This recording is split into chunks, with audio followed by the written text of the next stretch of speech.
Hey, what's up, Isolation Nation? How we all doing? Crazy times. Hope everyone's doing well in their bubbles and have been able to get their lives in order because we're coming out of lockdown soon.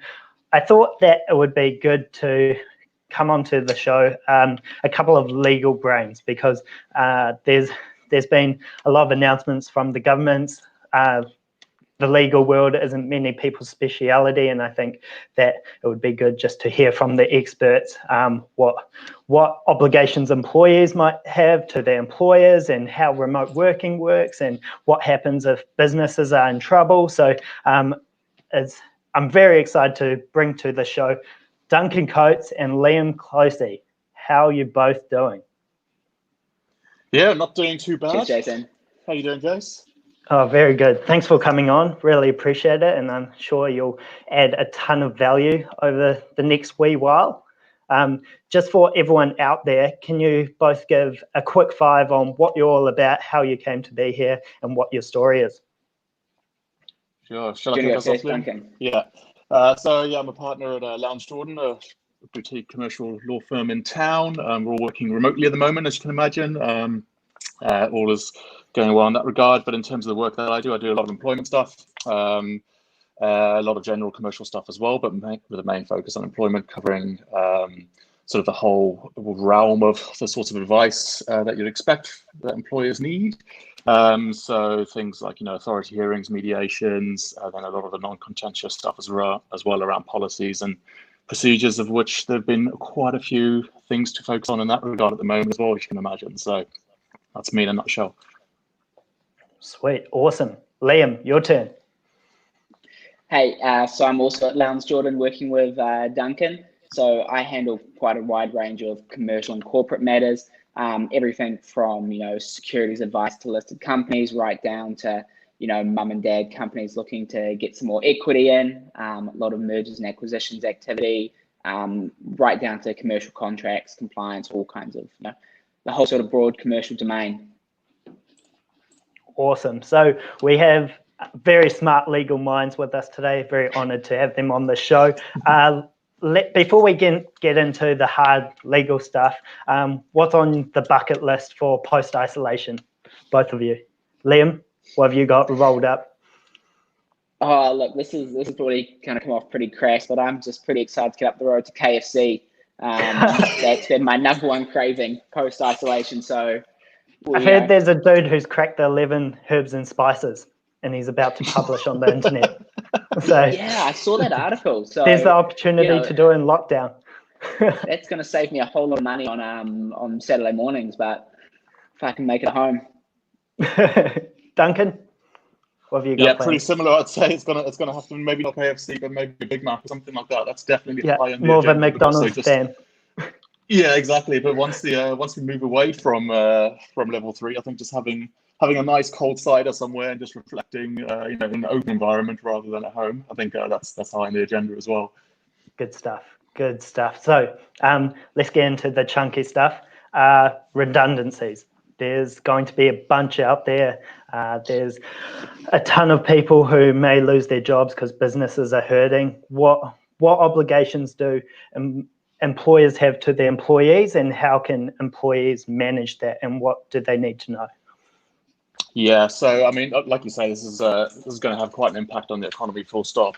And where that comes into the employment realm, there's going to be, some businesses are going to have to make some cuts. And so I suppose the key question, first of all, before we get into the procedure and how we deal with that all, is can employers actually do them? And of course, potentially they can. But if employers have applied for the wage subsidy, then the waters do get muddied slightly. And I suppose the first point, just to remind all employers, is that, even though we're in COVID-19, an employer's obligations in respect of making redundancies are the same, irrespective of the current pandemic. So the obligations are the same pre and post pandemic. So what does that involve? Yeah. Well, first of all, you have to have a fair reason, right? So you have to have a genuine commercial reason for making redundancies, obviously with the impacts that COVID-19 have brought into everyday life, all of us at the moment. People are spending less, so the businesses are making less money, and so some of them can't afford to carry on paying the wages that of their employees. So in terms of that genuine sort of rationale, not too concerned about that. It's more the sort of fair procedure side of things. So what does that involve? Well, you can think about it in really three just key areas. Just warn employees that look, you're considering a proposal, and it's crucial that everything is a proposal until you actually pull the trigger in terms of making redundancies, because you shouldn't make any decisions before you've consulted with staff. Then it's just informing, that's the second point. So look, this is why we're thinking of making redundancies. Here's the rationale. Here's the information underpinning that rationale. Just making that very clear to your employees as well. And then the third sort of element of that is consulting with them. And that means, inviting from them suggestions that they might have about how redundancies could be avoided. And that's really the key role that employees can play in this process as well. And a lot of employers will be looking to employees as well to also think creatively about how redundancies might be avoided. So, for example, are employees happy to go on to just the minimum wage for a set period of time in order to help the business through? Are they happy just to receive, for example, just in the current, given we're currently in lockdown, but soon to come out of it, are they happy to receive just the subsidy and nothing else? Are there other ways in which will employees take unpaid leave for a period of time, maybe for a month, 2 months, and then come back into the business? Those sorts of creative solutions are what both employers and employees should be thinking about. But for employees who are looking to continue employment, that's probably something that they should think about as well, because a lot of employers won't be thinking that creatively from the outset. One of the things I mentioned was just your ability to make redundancies is slightly muddied if you've applied for the wage subsidy.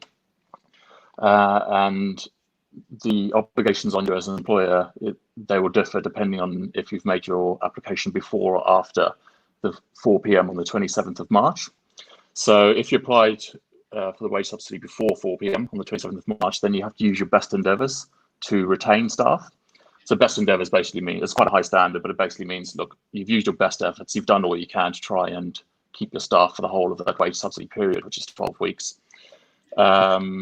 However, if you've applied after the 27th of March, then the declaration that you give to the government when you make your wage subsidy application is that you have to, i.e. you must retain your staff. So there's a key distinction in terms of the timing of when you made your wage subsidy and your obligations not to make staff redundant during that 12-week period.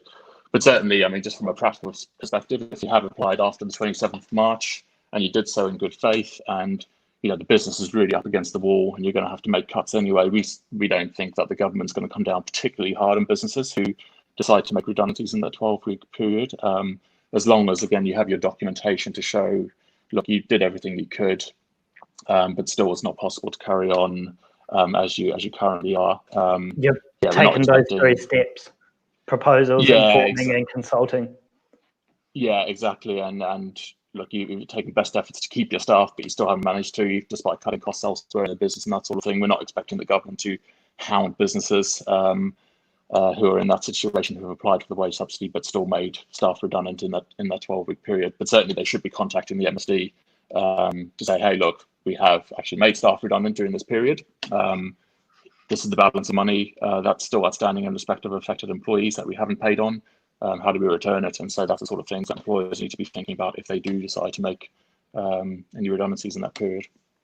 What could happen to them if they don't know about those steps that they need to take? What are the implications? Yeah, so that's an interesting thing. So that's something we're expecting a bit of work to come out of the whole sort of back end of this as well, because ultimately the government's looking at the billions of dollars it's already spent on its wage subsidy program.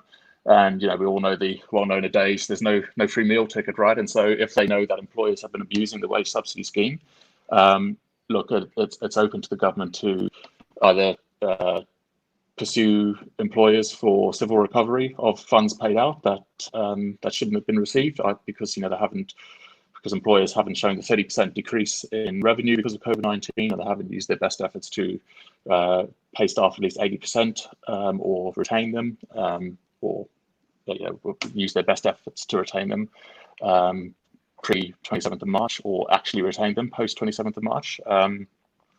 And so there's that sort of civil recovery side of things, but also potentially and more seriously for businesses, if you've made the application in bad faith and you shouldn't have made it in the first place, then there are potential for fraud investigations and prosecutions as well. And the government certainly alluded to that in some of the correspondence that's put out there. So yeah, the implications are pretty serious. But ultimately, the government acknowledges that this is largely a trust-based exercise and expects everyone to be honest in their dealings, not only with the government, but obviously with their employees and stuff after that as well, in terms of passing on the wage subsidies and using it for actual wages and not other costs in the business.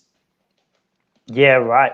Do you think, because this is such a unique situation, and this is a bit of gut feeling, but in the future, do you think the government will be overwhelmed by how many people are being made redundant, and if employers don't meet their obligations, they won't get caught out for it? Or you think it'll come, like the government will come down hard on those people after we come out of lockdown and once the dust settles a little bit?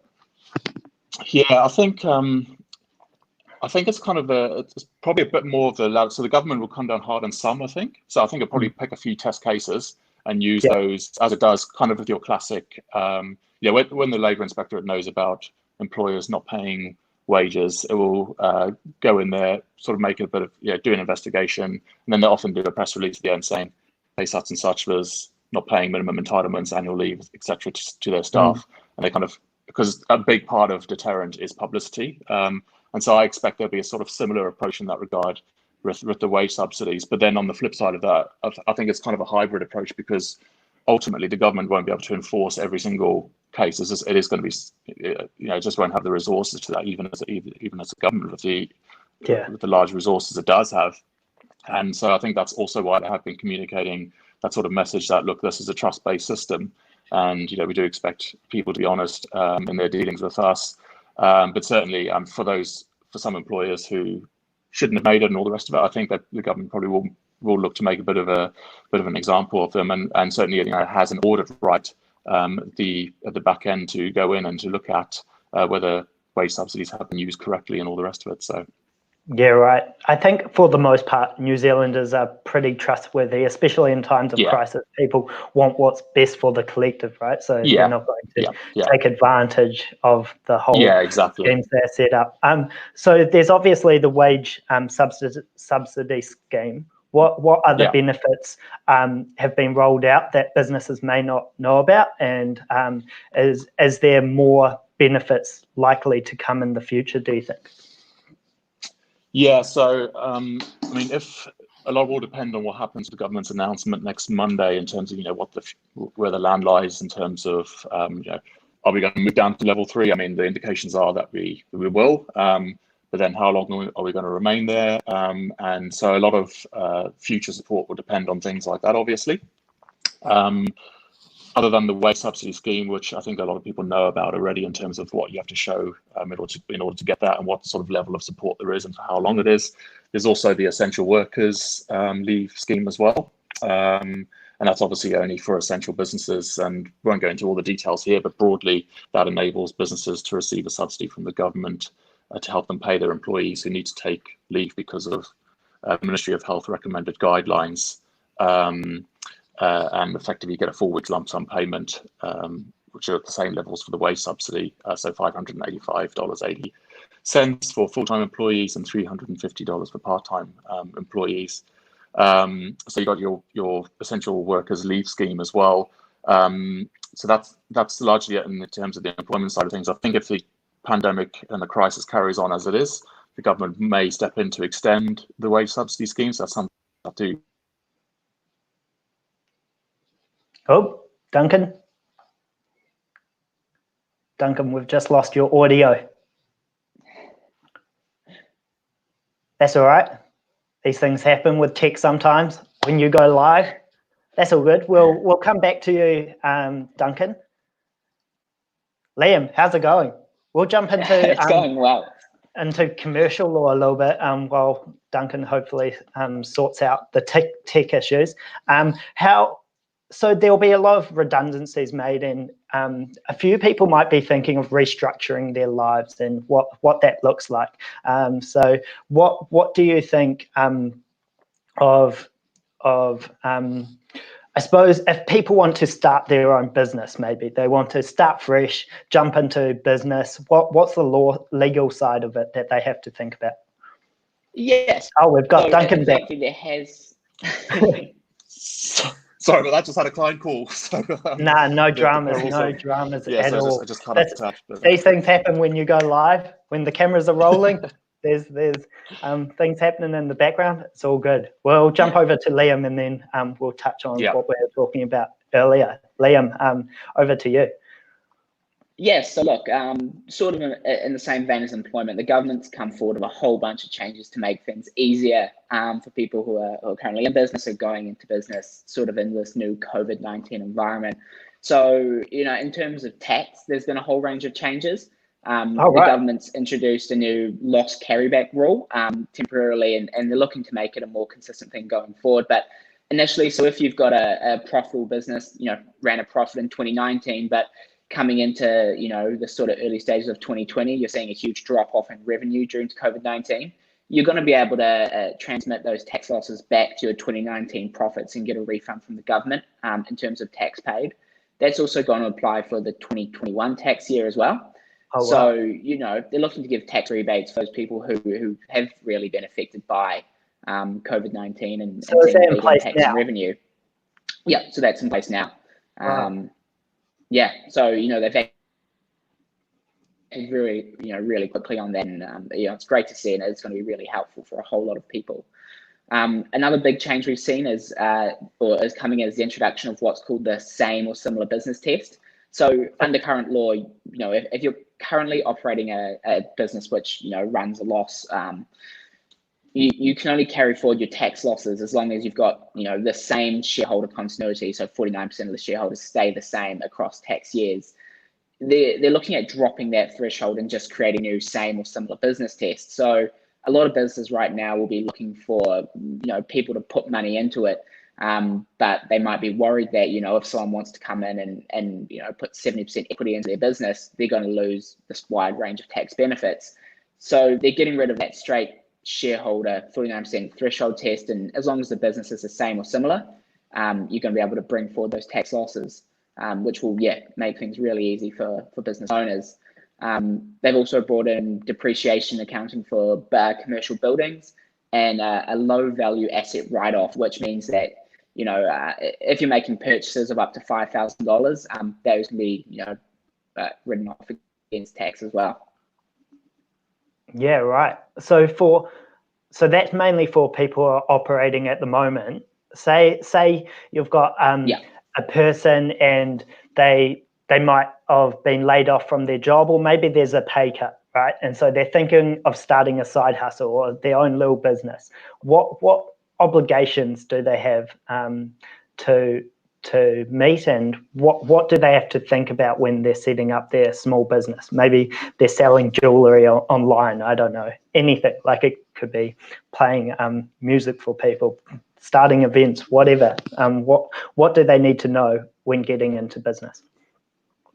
Yeah, look, one of the great things about New Zealand is it's one of the easiest places to set up a business in the world. Effectively, you can jump online, set up a company on the company's office website at, I think, $120 the registration fee, and you've got a company up ready to go. As always, when starting a new business, there's sort of quite a wide range of things to think about. So, if you're going into it by yourself, what kind of structure is right for you?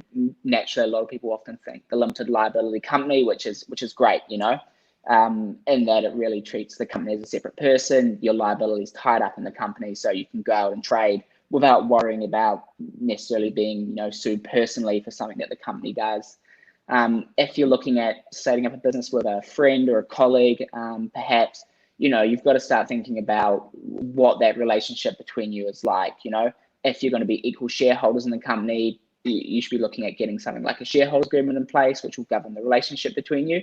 Naturally, when you go into business, you think everything's going to go smoothly. But if you do have a dispute with that other person, what does that look like, and sort of how that relationship managed? Yeah, right. So just get the nuts and bolts sorted and make sure you set it up in the right way initially. Yeah, definitely. And then, of course, there's all kinds of other factors like, how's the business going to be funded? Are you going to be putting your personal money into it? Are you going to be heading down to the bank to get a loan to fund it? all those kind of things, and if you are going to be getting a loan to fund it, are you going to be putting up collateral, security for the loan personally? Is it going to be, business assets that are being put up? There's sort of a whole range of structuring there, but perhaps a bit complicated, but there are lots of things to think about going into it. If people take out a loan from the banks, are they structuring everything slightly differently, considering the new business climate? I suppose it's a lot riskier for the banks to hand out that money. They may not see it back or get the interest on it. Are they changing the form those loans take? Yeah, well, there is one thing more, perhaps the medium or larger businesses. So there's a business finance guarantee scheme that's been rolled out whereby, businesses can go to banks, their banks and look at a loan between, if your revenue is currently between 250,000 to 80 million, you can look at getting a loan up to $500,000, which can be guaranteed by the government. So it really takes the risk away from your business personally, and allows you to get the funding in that you need. Again, that's probably more aimed at your sort of larger to medium businesses who are up and running. But it is a great thing to be looking at if you do need kind of a line of credit. For sure. I saw an article in the paper. I don't know if this is fake news or not, but I think one of the banks were getting owners to guarantee, or business owners to guarantee the loans against their houses. Is that legal? Is that because it's a business loan, or is it happening? Is it just to make sure there's an extra guarantee that they'll get their money back? Have you heard of anything like that? Yeah, that's a practice that's been sort of becoming more and more common in recent years. It really is a case of, I think, in the sort of post-2008 economic crash climate, banks have been really trying to tie up, their position. I think a lot of them were sort of hung out straight in 2008, where they were just happy to take, especially in terms of residential lending, just take the family home as security for the loan they're giving. And when sort of the economic crash happened and people were sort of walking away from the residences, the banks were out of pocket massively. And that sort of transmuted across now to your commercial lending as well. So if your business is going out to get a loan, especially if it's a small, closely held business, where, it's mum and dad or the shareholders and directors, they'll be looking at what kind of assets those directors, shareholders have as well, and what they can put up to secure the loan personally. Yeah, right. Moving on to you, Duncan, you might have more expertise in this area. What traps can employers and employees fall into as we head into tough times, and what do they need to be aware of what's to come, and what are the legal implications of all of that? Yeah, I think the first thing is something I touched on just earlier is, look, employment law hasn't changed just because of COVID-19. And so for employers, sort of a key trap will be making sure you still follow the processes and procedures that have been well established and over many years. So for example, if you're making restructures, look, following that fair process with the redundancy process, doing your warning, you're informing, you're consulting the staff before you make any decisions. And so, yeah, making sure that you deal with people in a fair manner and in good faith. Still, I think the other trap that a lot of employers that I've certainly seen employers fall for so far is doing things like introducing unilateral pay cuts to staff. Now, that's a change too. So that means effectively the business says, hey, we're cutting your pay by 20%, and just leaving it at that with no consultation and with no agreement from the employee. Now, a pay cut like that without agreement, it is unilateral, it's one-sided. It's just the employer forcing something on the employee. Now, you can't change an employee's employment agreement without their consent, or unless you follow a restructuring process with them in order to offer them a new role and all the rest of it, which has a different pay involved. And so that's sort of another key trap that employers could fall into. And what that could mean is that the employee works under protest, or they raise a personal grievance, and so ultimately down the line you find yourself having to pay them out anyway. And instead of paying them out on a normal payroll basis as you would have in the meantime, all of a sudden you'll have a judgment from the authority saying, yep, you have to pay them a lump sum right now. And so that will impact on cash flow and ability for businesses to pay and all the rest of it. So it's really a good idea to get it right up front, to try and get agreement from staff if that's the sort of thing that you're looking at doing. Another one I've seen a lot of is employers forcing their employees to take their annual leave entitlements. Now, under the Holidays Act, an employer can require an employee to take the annual leave, while during the lockdown, for example.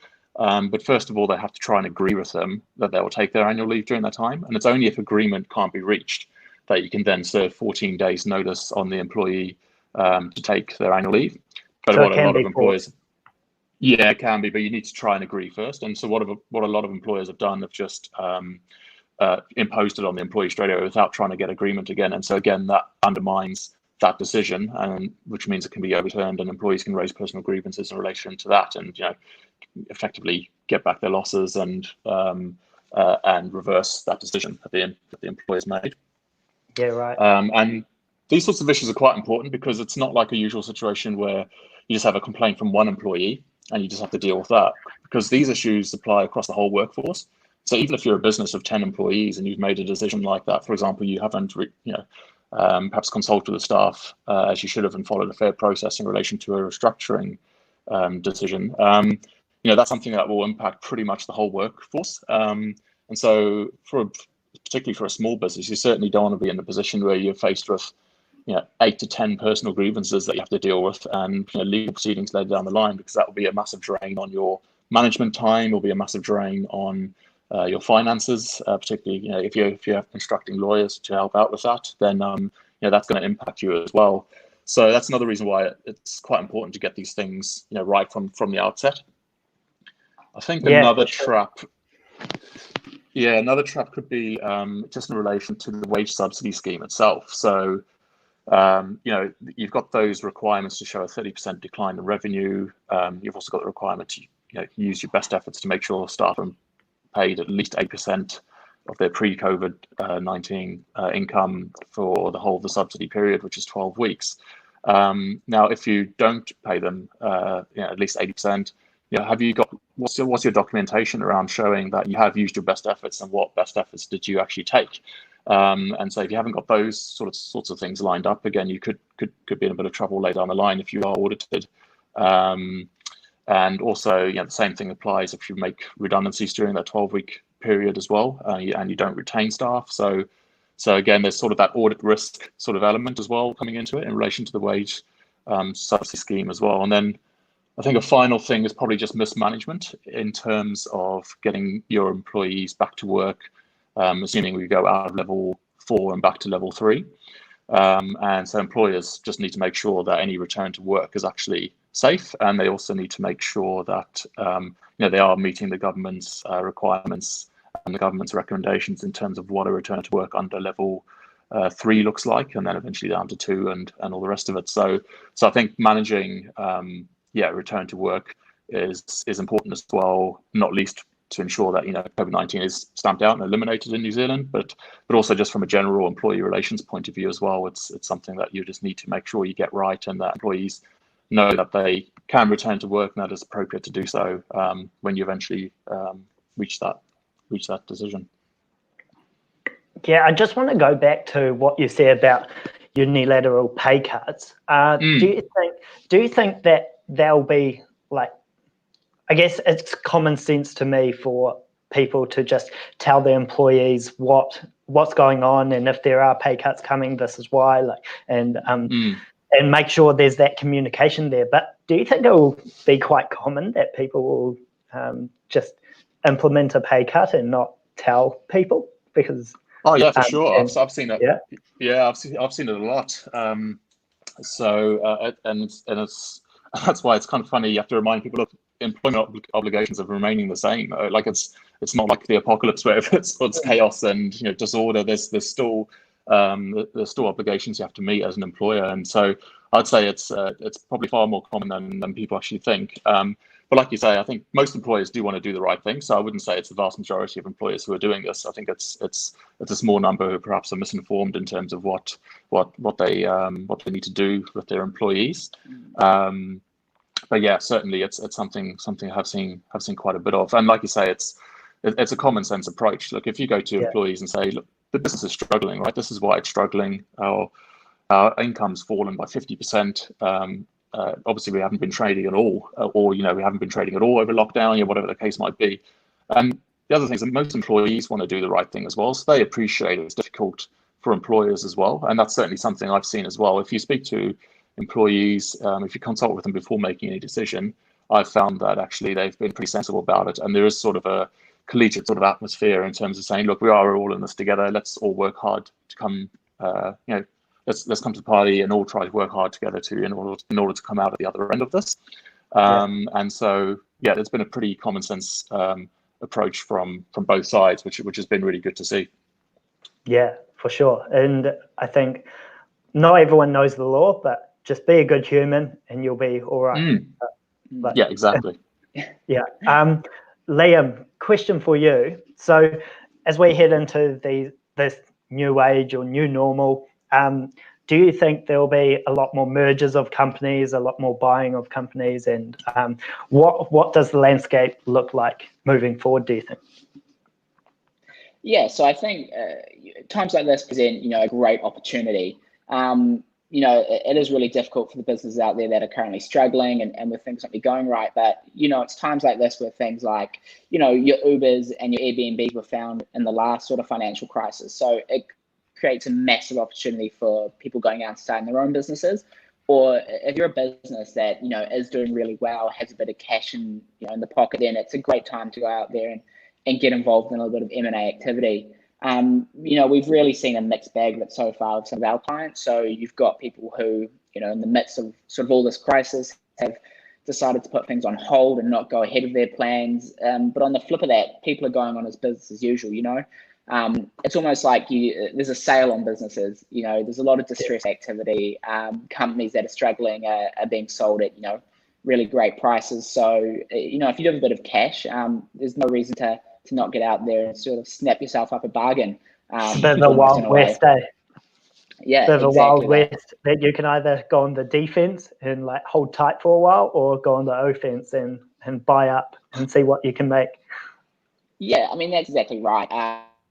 It's a great opportunity, sort of, in my mind, to get out there and, get involved and find yourself a good deal. And you are seeing, we've certainly got clients who have seen this as an opportunity to get out there and continue on as business as usual and snap up a few opportunities. And saying that, it is a difficult time for some people, and it's never nice if you really are struggling, especially if you're a retail or cafe, hospitality type business. This is sort of a terrible time, but it's also a great time for innovation.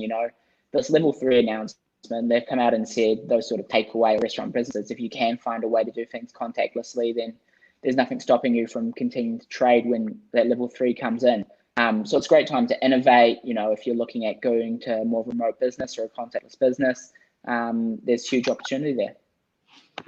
Yeah, I was talking to Robert Hollis yesterday, and he was saying there's two sides to every coin. So a lot of people, when they hear people buying up businesses and getting more assets, they think it's quite evil or it has a bad connotation. But in saying that, like, it can create more jobs and it can resource that company with the assets that they do have. So it could become quite a positive thing, because we think of, like, a lot of people think of these big baddies at the top who have a lot of money pulling all these strings, and they don't care about people at the bottom. But I think that it's more complex than that, right? Yeah, definitely. There's layers to it. Yeah, absolutely. Yeah, it's a really good point, Jase, as well. Because I mean, I first started training in the UK when the GFC first hit in 2007-8. Giving away my age here, but yeah, that's certainly that sort of corporate turnaround work that I was involved in at the time.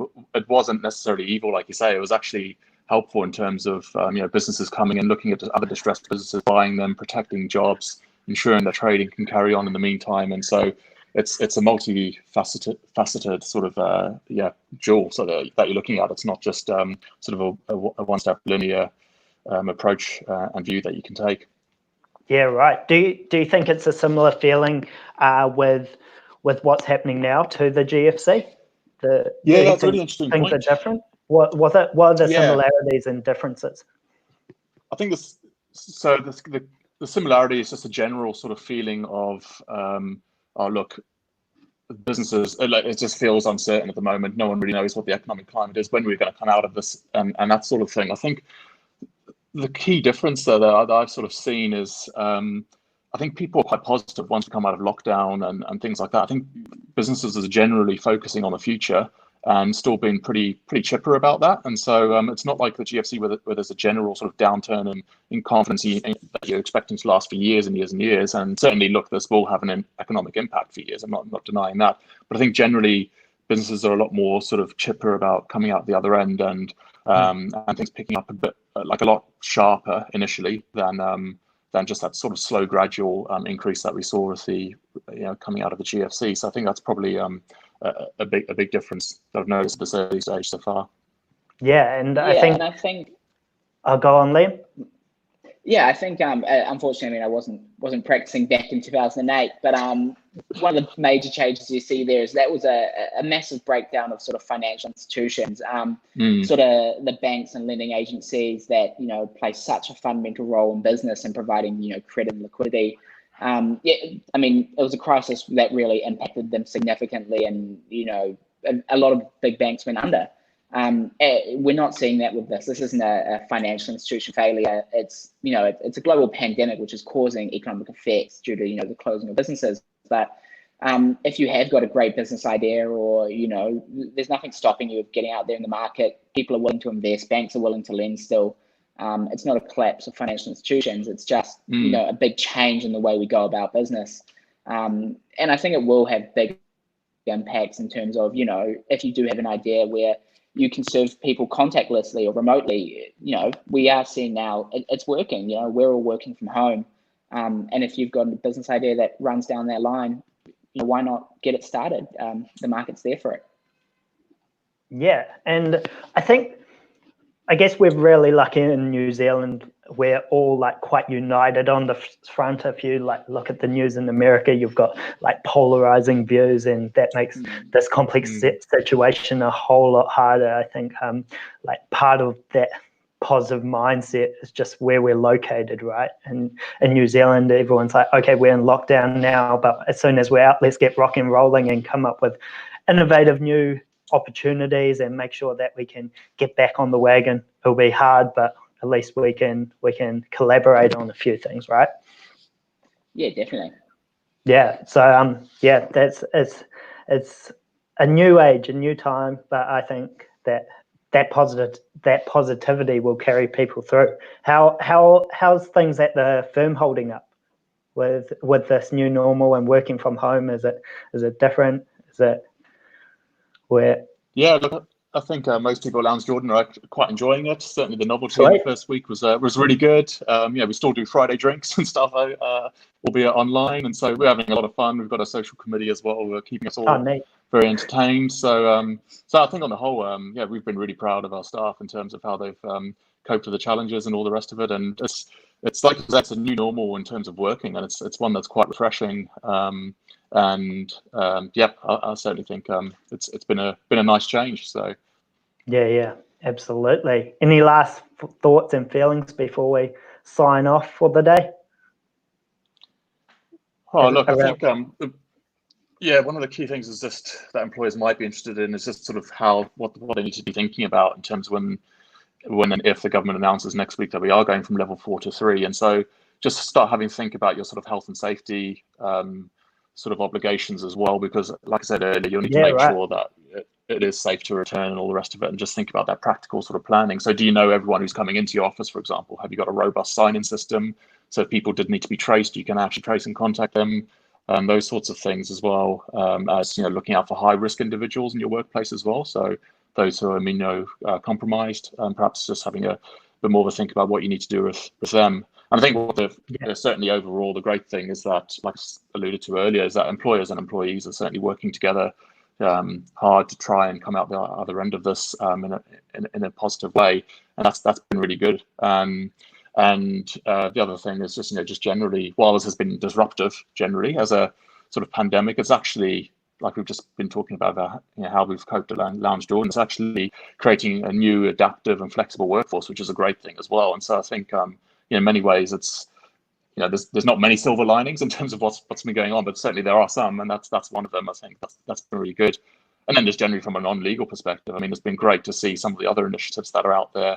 You think about sort of the student volunteer army going out there looking at getting groceries for those who are vulnerable. And so just from a non-legal perspective, it's apart from the bulk buying of loo rolls, it's certainly restored some faith in humanity from my perspective as well. There's a lot of great initiatives out there as well. And so I think, there are various sort of benefits that have come out of this as well, which is great. Yeah, absolutely. Liam, any last thoughts definitely. from you? Yeah, I think I just want to echo sort of the sentiment of just staying positive. If you're in business right now, look at the positives. I mean, as tough as it can be to have drop-offs in revenue or the books aren't looking great, I mean, there's opportunity everywhere. You've got to see this as a chance to diversify and look for positives. If you have been made redundant, what can you do? Is that business idea you've always wanted to take part in? Is there that study that you've always wanted to pursue? You've just got to look for the opportunities that come out of this. If things aren't going well for you in business, get some advice on it. The government sort of come out with a whole range of insolvency type measures to make things easier for directors. The banks are there to offer credit in times like this. Just, stay positive, look at the opportunities and look how you can get out of this. And, from a non-legal point of view, just stay positive, stay in touch with your friends and family, and it's all going to be okay.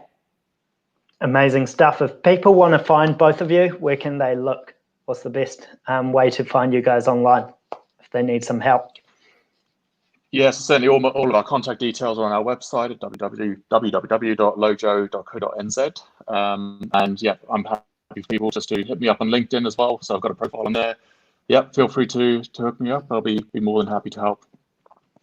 Groovy. Yeah, exactly the same for me. Lojo website or LinkedIn are the best ways to get in touch. Always happy for, to have a chat, talk things over and, see what we can do. Happy days. Thank you so much to amazing legal brains on the podcast today. Have a brilliant end to your lockdown, and hopefully you guys can have your KFC and McDonald's very soon. Cool, Cheers, guys. Jase. We'll have to catch up. Cheers. Stay safe, Jase. Absolutely. Peace Cheers. out. See you, team. See ya. Bye. See ya. Bye now.